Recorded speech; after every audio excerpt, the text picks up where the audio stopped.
So good day guys, meron tayong dinalang PDX version 3 metal gearbox para i-upgrade sir from Davao City. Upgrade daw yung internals niya.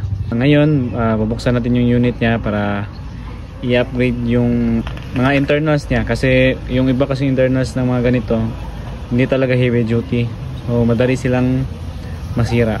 So sige, let's go. So si sir last week nilagyan namin ng cylinder body yung unit niya, tapos isa double o-ring na nozzle. Tapos ngayon lalagyan natin ng high torque motor 460 HSS, tapos double o-ring na piston head, 14 teeth na ladder, tsaka 13:1 gear, steel gear.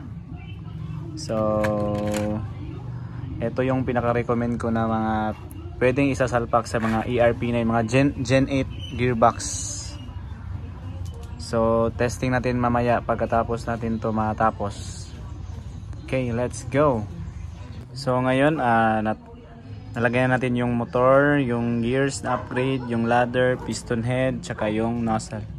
Pwede nyo ring palitan to, yung aluminum type, yung blue. Pwede rin, depende sa inyo po. So try na natin siya ikabit lahat para matest para natin. So ayun guys, nakabit na natin yung mga in-upgrade natin.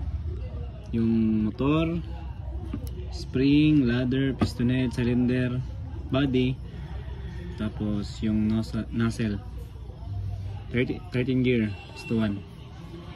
Spare natin.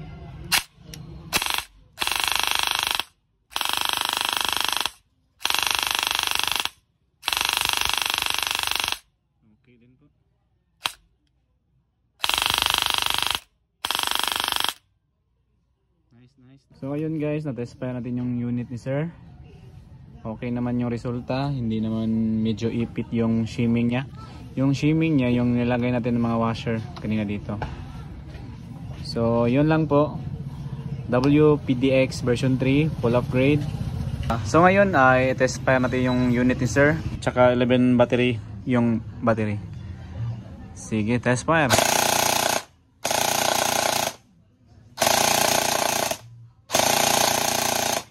Ayun, so yung nakita nyo, tumaas yung fire rate niya kasi naglagay tayo ng high speed gear at high torque, pero high speed din na HSS na motor.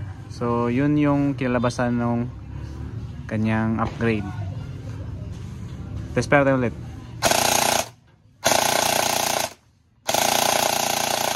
Okay. So yun guys, natapos natin yung upgrade ni sir na PDX version 3 full upgrade internal. So yun guys, yun ang resulta ng ating pag-upgrade na yung araw na to. So abangan nyo next time, baka mag-upload tayo ng mga ibang unit na i-upgrade natin. So yun lang, peace, thank you.